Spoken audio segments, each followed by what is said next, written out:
Engineers ने अपनी जान जोखिम में डालकर दुनिया के सबसे ऊंचे ब्रिज पिलर्स खड़े कर दिए थे, लेकिन अब इनको आपस में कनेक्ट करने का मामला इनके गले पड़ चुका था। फ्रांस में दुनिया के सबसे ऊंचे मिलाऊ वायडक्ट ब्रिज की कंस्ट्रक्शन के दौरान इंजीनियर्स अब एक बड़े मसले में फंस चुके थे। इनके ऊपर बने बनाए रोड सेक्शंस रखने थे। दो पिलर्स के दरमियान रखे जाने वाले एक रोड सेक्शन का वजन ही 25 लोकोमोटिव इंजन के बराबर था और ऐसे टोटल 8 सेक्शंस थे। दुनिया में ऐसी कोई क्रेन ही नहीं थी जो 5000 टन वजन को 800 फीट की ऊंचाई तक पहुंचा सके। दो पिलर्स के ऊपर क्रेन लगाकर अगर रोड सेक्शन को खींचा गया तो पिलर्स ऊंचे होने की वजह से अंदर की तरफ आसानी से कोलैप्स हो जाएंगे। जितना ऊंचा पिलर होगा उसका टॉप उतना ही कमजोर होगा। ये मसला कंस्ट्रक्शन टीम के लिए किसी डरावने ख्वाब से कम नहीं था।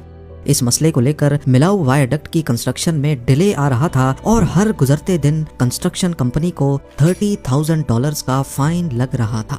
नाज़रीन, फ्रांस में मौजूद मिलाऊ वायडक्ट दुनिया का ऊंचा तरीन ब्रिज है, जिसको 2004 में 394 मिलियन यूरोस की लागत से तैयार किया गया था। ये जमीन से 1125 फीट की ऊंचाई पर खड़ा इंजीनियरिंग की दुनिया का एक अजूबा है। आईफिल टावर से भी 45 फुट ऊंचा ये ब्रिज इतनी ऊंचाई पर है कि अक्सर ये बादलों पर तैरता हुआ दिखता है। इंजीनियरिंग कंपनी जिसने इस ब्रिज को बनाने की हिम्मत दिखाई थी, वो असल में ये प्रोजेक्ट लेकर फंस चुके थे। फ्रांस की इन वादियों में लैंडस्लाइड्स और 130 किलोमीटर पर आवर की तूफानी हवाएं इनके काम को मुश्किल से नामुमकिन की तरफ धकेल रही थी। इतना ऊंचा 4 लेन हाईवे ना इससे पहले कभी बनाया गया था, ना आज तक किसी ने बनाने की हिम्मत की है, क्योंकि सब जानते हैं कि मिलाऊ वायडक्ट ने इंजीनियरिंग की लिमिट्स को सिर्फ क्रॉस ही नहीं बल्कि झंझोड़ कर रख दिया था। दूसरी तरफ इस ब्रिज को बनाना फ्रेंच गवर्नमेंट की मजबूरी बन चुकी थी। 1980s में फ्रेंच गवर्नमेंट फ्रांस से स्पेन जाने वाले टूरिस्ट से बहुत परेशान थी। खास तौर पर हॉलिडे सीजन में ये ट्रैफिक तमाम शहरों से होकर गुजरता था और हर शहर की सड़कें जैम करता हुआ जाता था, खास तौर पर यहाँ की सिटी मिलाऊ को। ये सिटी 1500 फीट की गहराई में पहाड़ों के बीच में मौजूद है। नॉर्दर्न फ्रांस से आने वाले ट्रैफिक को पहले जिग जैग रोड से नीचे उतरना पड़ता था और फिर दोबारा से ऊपर चढ़ना पड़ता था। एक तो इस जिग जैग सफर में घंटों लग जाते और ऊपर से मिलाऊ सिटी में ट्रैफिक जैम के कम से कम 6 घंटे अलग से जाया होते थे। लिहाजा टूरिस्ट को फैसिलिटेट करने के लिए फ्रेंच गवर्नमेंट ने पेरिस से स्पेन तक एक मोटरवे बनाने का इरादा किया। पेरिस से मिलाऊ तक तो मोटरवे बिल्कुल सीधा बन सकता था, लेकिन मिलाऊ पर एक डेड एंड था। 1500 फीट के ऊंचे पहाड़ और बीच से गुजरने वाली टान रिवर। इस कॉम्प्लिकेटेड कंडीशन को बाईपास करने का एक ही तरीका था कि यहाँ लगभग पहाड़ की ऊंचाई जितना ही ब्रिज बनाया जाए। पर यह बोलना तो आसान था, लेकिन करना करीब नामुमकिन, क्योंकि 1980s में जब ये प्लान बनाया जा रहा था, उस वक्त दुनिया का ऊंचा तरीन ब्रिज कैलिफोर्निया का गोल्डन गेट ब्रिज था। एक तो ये सस्पेंशन ब्रिज था और दूसरा पानी के सरफेस से लेकर रोड की हाइट सिर्फ 250 फुट थी, यानी मिलाऊ के पहाड़ों से 6 टाइम्स कम। ये देखते हुए कई एक्सपर्ट्स ने कहा कि मिलाऊ पर ब्रिज नहीं बनाया जा सकता, और अगर इतना ऊंचा ब्रिज बन भी गया तो ये एक बहुत बड़े हादसे को दावत देने जैसा ही होगा।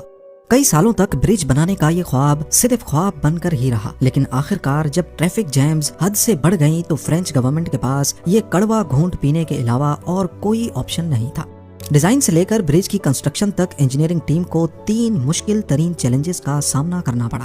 पहला, दुनिया के सबसे ऊंचे ब्रिज पिलर्स खड़े करना, वो भी पहाड़ों की स्लोप पर। दूसरा, उसके ऊपर 36,000 टन वजनी 4 लेन हाईवे रखना। और तीसरा, ब्रिज के ऊपर स्टील पाइलॉन्स को खड़ा करना। एक स्टील पाइलॉन एयरबस A380 से भी 2 टाइम्स वजनी। और सबसे बढ़कर ये सारे टास्क उनको जमीन से कई 100 फुट ऊपर करने थे।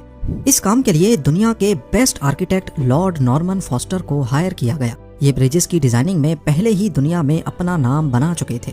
इनका काम एक ऐसे ब्रिज को डिजाइन करना था जिसकी नजाकत तितली जैसी हो, लेकिन ये तितली हजारों टन वजन तेज हवाओं में भी झेल सके।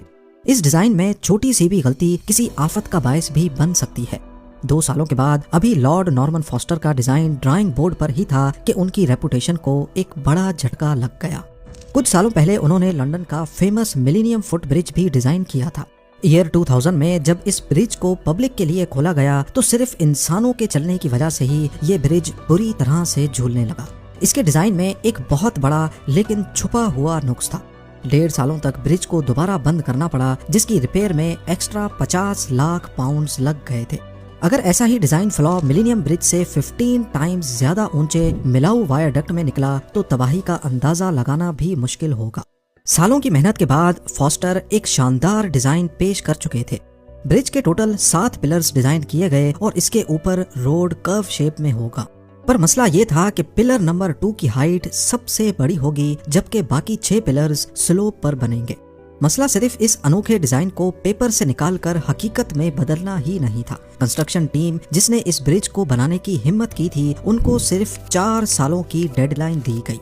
डेडलाइन के बाद हर एक दिन का फाइन $30,000 तय पाया था, यानी करीब 25 लाख रुपए हर गुजरते दिन का जुर्माना। अक्टूबर 2001 में मिलाऊ वायरडक्ट की कंस्ट्रक्शन का आगाज हो गया। ये ब्रिज 120 सालों के लिए बनाया जा रहा था। कंस्ट्रक्शन की शुरुआत पिलर्स की फाउंडेशन डालने से हुई, लेकिन उठते साथ ही जियोलॉजिस्ट की तरफ से एक बुरी खबर आ पहुंची। उन्होंने खबरदार किया कि इस एरिया के नीचे फ्रैक्चर्ड लाइम स्टोन है, जिसकी वजह से पत्थरों के बीच काफी खाली जगहें मौजूद हैं। इन कैविटीज में केव्स बनी है जहां बैक्टीरिया की एक यूनिक किस्म रहती है। ये ब्लू मोल्ड नामी बैक्टीरिया दुनिया की सबसे मशहूर रॉकफोर्ड चीज बनाने के काम आते हैं। पर जो चीज के लिए सबसे परफेक्ट है वो दुनिया के सबसे ऊंचे ब्रिज की फाउंडेशन बनाने के लिए नहीं। जियोलॉजिस्ट ने यहाँ ड्रिलिंग और एक्सकवेशन के दौरान लैंडस्लाइड्स का खतरा जाहिर किया। इन तमाम वार्निंग्स के बावजूद भी फाउंडेशन डालने का काम स्टार्ट कर दिया गया, लेकिन फिर वही हुआ जिसका डर था। मिलाऊ वायरडक्ट की कंस्ट्रक्शन में एक ड्रामेटिक मोड़ आ गया, एक खतरनाक लैंडस्लाइड। इस लैंडस्लाइड ने पहले पिलर की फाउंडेशन को पत्थरों से ढक दिया, लेकिन खुशकिस्मती से कोई नुकसान ना हुआ। कंस्ट्रक्शन टीम ने ढलान को सीमेंट से स्टेबलाइज किया और प्रोजेक्ट को जारी रखा। ब्रिज के 7 बड़े बड़े पिलर्स बनाने में करीब 2 लाख टन वजनी कंक्रीट की जरूरत थी, जिसके लिए साइट पर ही एक फैक्ट्री बनाई गई। ये रीइंफोर्स्ड कंक्रीट था, जिसमें 16,000 टन स्टील बार्स यूज होनी थी। अगर मिलाऊ वायरडक्ट में इस्तेमाल होने वाले सरिये को सीधा बिछा दिया जाए तो ये 4000 किलोमीटर का डिस्टेंस कवर कर सकता है, यानी दुबई से लेकर चाइना तक। आर्किटेक्ट का डिजाइन कंस्ट्रक्शन टीम के गले पड़ चुका था। इस पॉइंट पे उनको ख्याल आया कि क्या उन्होंने ये प्रोजेक्ट लेकर कोई गलती तो नहीं की। मसला ये था कि पिलर्स की शेप यूनिफॉर्म नहीं थी, यानी एक जैसी नहीं थी, नीचे से मोटे और ऊपर से पतले। एक टाइम पे सिर्फ 4 मीटर सेक्शन के पिलर को बनाया जाता। स्टील के भारी फ्रेम से डाई बनाई जाती, फिर उसके अंदर कंक्रीट डाला जाता था और फिर अगले 4 मीटर में डाई उतारी जाती और फिर दूसरी शेप की डाई चढ़ाई जाती थी। 15,000 टन वजनी इस डाई को बार बार चढ़ाने और उतारने में ही काफी टाइम जाया हो रहा था। ये दौड़ वक्त के खिलाफ थी। पिलर्स की कास्टिंग को जितना टाइम दिया गया था, असल में उससे 6 महीने ज्यादा लग चुके थे। पर इंजीनियरिंग टीम के मसले सिर्फ यही नहीं थे। एक एक पिलर की लोकेशन अगर पिन पॉइंट जगह पर नहीं होगी तो उसके ऊपर रखा जाने वाला रोड सेक्शन कभी भी सीधा नहीं होगा। पिलर का बॉटम अगर 10 सेंटीमीटर भी जगह से हटकर बनाया गया तो टॉप पर ये 6 मीटर का डिफरेंस पैदा करेगा। इस पिन पॉइंट एक्यूरेसी के लिए जीपीएस टेक्नोलॉजी को इस्तेमाल किया गया।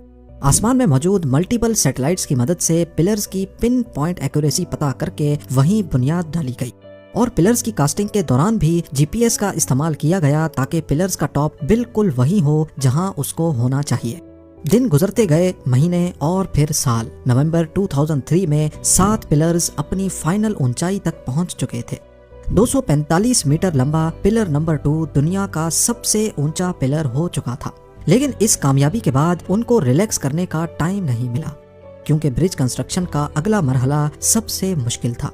इतनी ऊंचाई पर 2.5 किलोमीटर लंबा रोड सेक्शन बिठाना कोई मजाक नहीं था।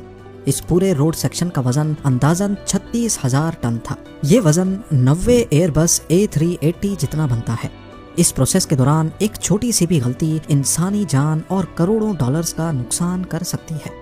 आपको बताते चलें कि न्यूयॉर्क के ब्रुकलिन ब्रिज पर 34 वर्कर्स की जान गई थी और 1970s में ऑस्ट्रेलिया के वेस्ट गेट ब्रिज पर भी 35 वर्कर्स जान से हाथ धो बैठे थे।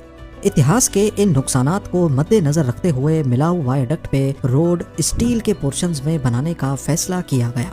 इस काम के लिए कई 100 किलोमीटर दूर आईफेल स्टील वर्क्स की मदद ली गई। ये उस वक्त वाहिद ऐसी कंपनी थी जो स्टील के इतने बड़े सेक्शंस बनाने की काबिलियत रखती थी।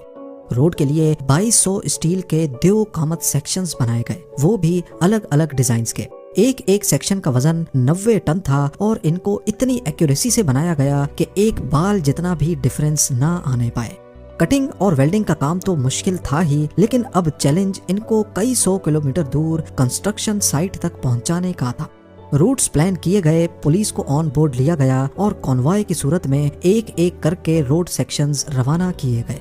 इन तमाम स्टील सेक्शंस को बाहिफाजत कंस्ट्रक्शन साइट तक पहुंचाने में टोटल 2000 से ज्यादा कॉन्वॉयज लगे थे। प्लान ये था कि इन तमाम स्टील सेक्शंस को वेल्ड करके इनको पिलर्स के ऊपर स्लाइड करवाकर आगे धकेला जाएगा, जैसा कि नॉर्मल ब्रिजेस की कंस्ट्रक्शन में होता है।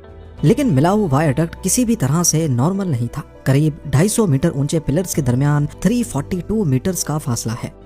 अगर 5 टन वजनी सेक्शन को स्लाइड करवाया गया तो जब तक वो एक पिलर से दूसरे पिलर तक पहुंचेगा, उसके बीच में ही सपोर्ट ना होने की वजह से पूरा सेक्शन नीचे भी गिर सकता है। अगर नीचे ना भी गिरे तो इतने ऊंचे पिलर्स पर रोड सेक्शंस को स्लाइड करवाने से पिलर्स एक एक करके गिरते चले जाएंगे। ये मसला कंस्ट्रक्शन टीम के गले पड़ चुका था। इस किस्म के ब्रिजेस को बनाने के लिए कोई नया तरीका इन्वेंट करने की जरूरत थी।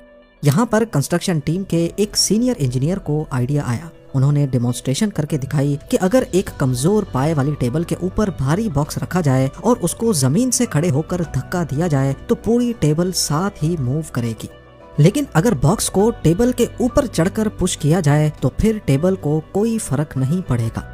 फिजिक्स के इसी कानून की मदद लेते हुए ये फैसला किया गया कि मिलाऊ वायरडक्ट के पिलर्स के ऊपर एक ऐसा सिस्टम लगाया जाए जो रोड सेक्शन को उठाकर आगे पुश करे। इससे पहाड़ की तरफ से लगाया जाने वाला जोर डायरेक्ट पिलर्स पर नहीं पड़ेगा।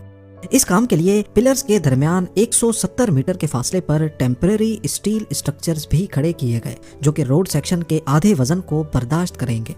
ये नया सिस्टम एक तरह का प्रोटोटाइप था और उसको टेस्ट करने का भी टाइम नहीं था। दुनिया के सबसे ऊंचे ब्रिज का फ्यूचर सिर्फ एक प्रोटोटाइप पे लटका हुआ था। 26 फरवरी 2003 का दिन कंस्ट्रक्शन टीम के लिए बहुत इंपॉर्टेंट था। आज के दिन इनकी सालों की मेहनत को एक ही दिन में टेस्ट किया जाना था। पिलर्स और रोड सेक्शन की मजबूती और पिलर्स के ऊपर लगाया गया हाइड्रोलिक रैंप सिस्टम। इस नए सिस्टम के तमाम रैंप्स को एक ही साथ एक ही स्पीड से रोड सेक्शन को उठाकर आगे पुश करना था। अगर इनकी सिंक्रोनाइजेशन में थोड़ा सा भी फर्क आ गया तो सारा वजन किसी एक पिलर पर पड़ेगा और इससे पूरा ब्रिज कोलैप्स भी हो सकता है। खुशकिस्मती से हाइड्रोलिक रैंप सिस्टम काम कर गया और पूरे 2 दिन लगाकर सिर्फ 200 मीटर के रोड सेक्शन को पिलर नंबर 1 तक पहुंचा दिया गया। ये सारा काम मौसम देखकर किया जा रहा था। सिर्फ उन 3 दिनों को सेलेक्ट किया जाता जिसमें तेज हवाएं चलने का कोई चांस नहीं था। इसकी वजह सिंपल है, तेज हवाएं ब्रिजेस को आसानी से गिरा सकती हैं, खास तौर पर जब रोड सेक्शन की एक साइड हवा में बगैर सपोर्ट के लटक रही हो। 1940 में वॉशिंगटन स्टेट में टकोमा नैरोज सस्पेंशन ब्रिज के पिलर्स हवा को रोक रहे थे और उसके नतीजे में पूरा ब्रिज बुरी तरह से झूलने लगा। अपनी लॉन्च के कुछ दिनों के बाद पूरा ब्रिज टूटकर पानी में गिर गया। दिन गुजरते गए, रोड सेक्शन को पिलर्स के ऊपर रखने का काम जोरों शोरों से चल रहा था। मई 2004 तक दोनों साइडों से रोड सेक्शन बिछाए जा चुके थे। अब बचा था सिर्फ रिवर के ऊपर वाला पार्ट। अगर ये आखिरी सेक्शन ठीक से नहीं बैठा तो सारी मेहनत जैसे 0 से मल्टीप्लाई हो जाएगी। इस सेक्शन में रोड कर्व भी हो रहा है, इसी वजह से इसका पिन पॉइंट जगह पर बैठना बहुत जरूरी है। इस मोमेंट को पूरा फ्रांस लाइव ब्रॉडकास्ट पे देख रहा था, जबकि फ्रेंच प्राइम मिनिस्टर खुद मौके पर मौजूद थे। हाइड्रोलिक रैंप का आखिरी बार बटन दबाया गया। 4 सालों में पहली बार नॉर्थ और साउथ सेक्शन के रोड्स आपस में मिल चुके थे, वो भी 99.9% एक्यूरेसी से। रोड कनेक्ट होने के बाद एक्स्ट्रा सपोर्ट के लिए 90 मीटर ऊंचे स्टील पाइलॉन्स को भी लगाना था। एक पाइलॉन 700 टन वजनी और ऐसे 7 पाइलॉन्स थे। इतनी ऊंचाई पर इतने भारी पाइलॉन्स को लगाना दुनिया में पहली बार अटेम्प्ट किया जा रहा था। मिलाऊ वायरडक्ट के सिर्फ रोड का टोटल वजन 40,000 टन है। इसके बाद इसके ऊपर डांबर का रोड बिछाया गया, जिसने 10,000 टन की एडिशन करके रोड का टोटल वेट 50,000 टन कर दिया। अंदाजे के लिए आपको बताते चलें कि ये वजन 1200 बैटल टैंक्स के वजन के बराबर बनता है, या फिर एक बड़ी क्रूज शिप जितना।